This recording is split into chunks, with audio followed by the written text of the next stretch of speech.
Hi everyone, তো আরেকটা নতুন মিনি ব্লগ নিয়ে তোমাদের সামনে চলে এলাম। তো আজকের দিনটা হচ্ছে সোমবার। আর সোমবার মানে এতদিনে তোমরা অনেকেই জেনে গেছো যে সোমবার মানেই আমার নিরামিষ থাকে। আর আজকে লাঞ্চের মেনুতে ছিল আমার শুক্তো আর পনির ছিল। এই শুক্তোটা রান্না করতে অনেকটা টাইম লাগে বলে আগের দিন সব সবজিগুলো কেটে কুটে রেখেছিলাম। আর তোমরা যদি আমার এই শুক্তো রান্নার রেসিপিটা জানতে চাও তাহলে আমার রিলেটেড ভিডিওর থেকে তোমরা জেনে নিতে পারো এই রেসিপিটা। কেমন লাগলো রেসিপিটা সেটাও আমাকে একটু কমেন্ট সেকশনে জানিও।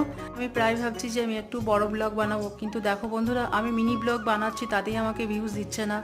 আর বড় ব্লগ কি করব বলো, সেই কারণে না মন ভেঙে যায় যখন ভিউজ দেখতে পাচ্ছি একদমই পাচ্ছি।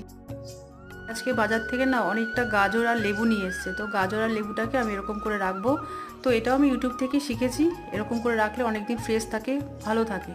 আর সন্ধ্যাবেলা আমি সোনুকে নিয়ে একটু কম্পিউটারে অ্যাডমিশন করানোর জন্য নিয়ে যাচ্ছিলাম। দেখা হচ্ছে আবার নেক্সট ভিডিওতে। সবাই ভালো থেকো, টাটা।